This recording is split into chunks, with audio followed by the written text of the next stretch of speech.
Hello guys, welcome to your channel human study. आज के इस वीडियो में हम बायोलॉजी के मोस्ट इम्पोर्टेंट प्रश्नों को करेंगे। इससे पहले वाली वीडियो में हमने 300 प्रश्नों को कर लिया है। अब हम उसके आगे के प्रश्नों को करेंगे।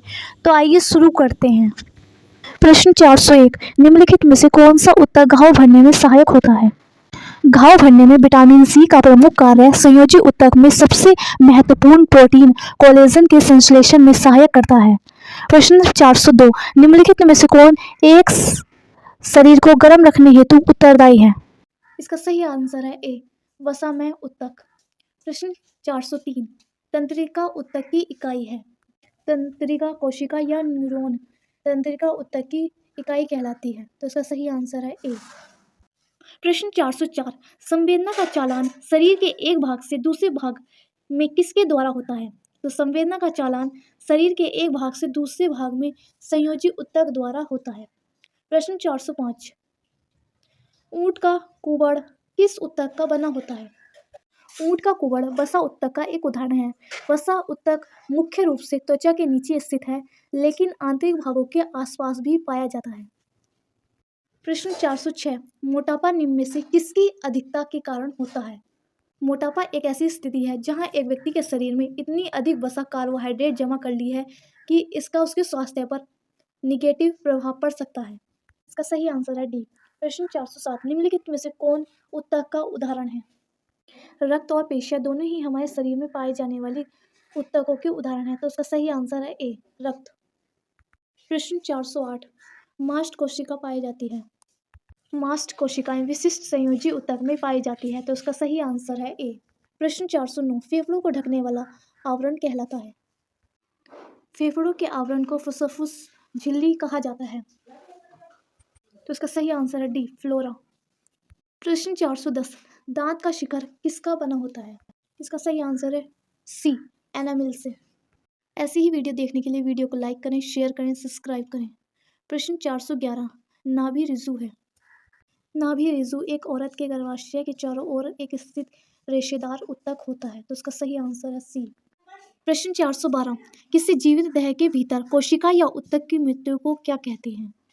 किसी जीवित देह के भीतर कोशिका या ऊतक की मृत्यु को न्यूट्रोफिलिया कहते हैं। प्रश्न 413, अनुवांशिकी इकाइयां हैं। तो इसका सही आंसर है सी, अनुवांशिकी जीन की इकाइयां हैं। प्रश्न 414, जीन अव्यवस्थित होते हैं। तो इसका सही आंसर है ए, गुणसूत्रों में अव्यवस्थित होते हैं। प्रश्न 415, जीन है। जीन क्रोमोसोम का एक भाग है जो कोशिका के नाभिक केंद्र में होते हैं। प्रश्न 416, जीन का वर्तमान नाम वाले वैज्ञानिक। इसका सही आंसर है बी। प्रश्न 417, कोशिका में पाए जाने वाले अनुवांशिक पदार्थ हैं। कोशिका का अनुवांशिक पदार्थ है डीएनए। तो इसका सही आंसर है सी। प्रश्न 418, डीएनए का डबल हेलिक्स मॉडल किसने दिया? तो इसका सही आंसर है वॉटसन और क्रैक ने। प्रश्न 419, माता पिता के गुण किसकी संतानों में किसके द्वारा स्थानांतरित होते हैं? तो इसका सही आंसर है बी, गुणसूत्रों द्वारा। प्रश्न 420, किस कारण एक माता पिता की सभी संतानें एक समान नहीं होती? तो इसका सही आंसर है बी, वातावरण की विभिन्नता के कारण। प्रश्न 421, मनुष्य में द्विगुणित क्रोमोसोम की संख्या होती है। इसका सही आंसर है 23। प्रश्न 422, मानव में गुणसूत्रों की कुल संख्या होती है। तो मनुष्य में गुणसूत्रों की कुल संख्या 46 होती है। अगर वीडियो पसंद आ रही हो तो लाइक करें, शेयर करें, सब्सक्राइब करें। प्रश्न 424, बच्चों के लिंग निर्धारण के लिए उत्तरदायी क्रोमोसोम होता है। इसका सही आंसर है सी, माता व पिता दोनों का। प्रश्न 425, निम्नलिखित में से कौन एक लिंग सहलग्न रोग है? तो इसका सही आंसर है बी, लुईकीमिया। प्रश्न 426, वर्धमानता वाले व्यक्ति को लाल रंग दिखाई देगा।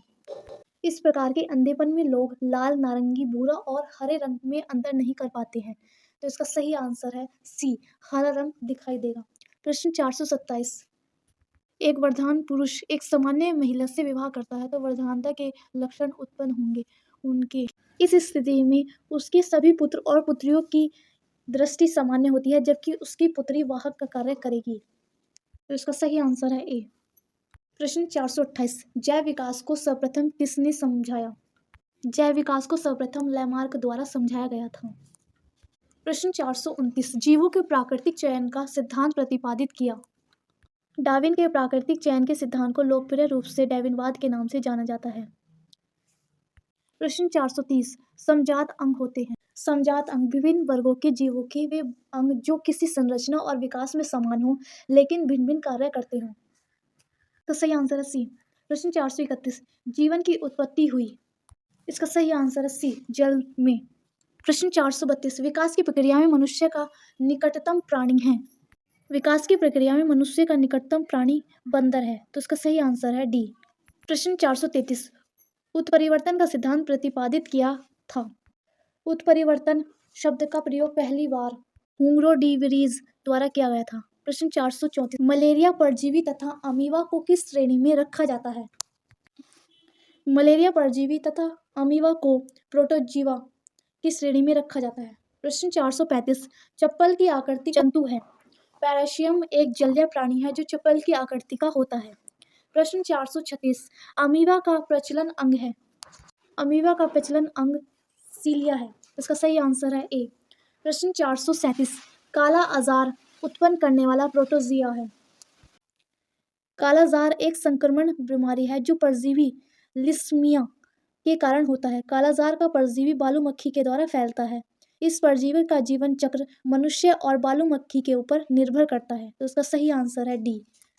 प्रश्न 438 निंद्रा रोग पैदा करता है। निंद्रा रोग या अफ्रीकी ट्रिपोनोसोमा एक प्रोटोजीवा के कारण होने वाला संक्रमण है। प्रश्न 439 कीटों में कितनी जोड़े टांगे होती हैं। इसका सही आंसर है सी 3 जोड़ी। प्रश्न 440 मच्छर में लाल खून का उभर आना किस प्रपोषण के कारण होता है, तो इसका सही आंसर है सी स्तनधारी में।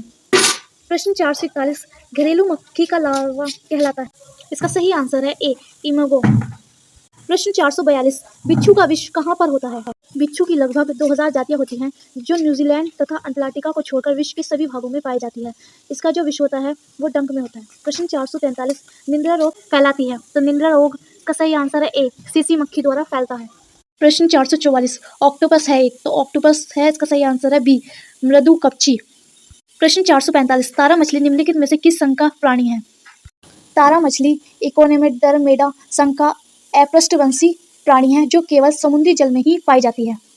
प्रश्न 446 निम्नलिखित में मानव मात्र के लिए उपयोगी नहीं है, तो इसका सही आंसर है सी फीता कृमि। प्रश्न 447 निम्न में से किसके अधपके मांस खाने से फीता कृमि मनुष्य की आंत में पहुंचता है। इसका सही आंसर है बी सुअर। सुअर का अधपके मांस खाने से फीता कृमि मनुष्य के शरीर आंत में पहुंचता है। प्रश्न 448 केचुए में कितनी आंखें होती हैं। केचुए के पास कोई आंख नहीं होती, लेकिन उनके पास प्रकाश डिटेक्टर्स होते हैं और वे बता सकते हैं कि वे अंधेरे में हैं या प्रकाश में। केचुए के कान भी नहीं होते, लेकिन उनके शरीर के पास के जानवरों के कंपन को महसूस कर सकते हैं। प्रश्न 449 जेलीफिश के नाम से जाना जाता है। जेलीफिश के नाम से अरिलिया जाना जाता है। प्रश्न 450 मेंढक का लावा क्या कहलाता है। मेंढक का लावा टैडपोल कहलाता है, तो इसका सही आंसर है ए। वीडियो पसंद आई हो तो लाइक करें, शेयर करें, सब्सक्राइब करें। Thanks for watching.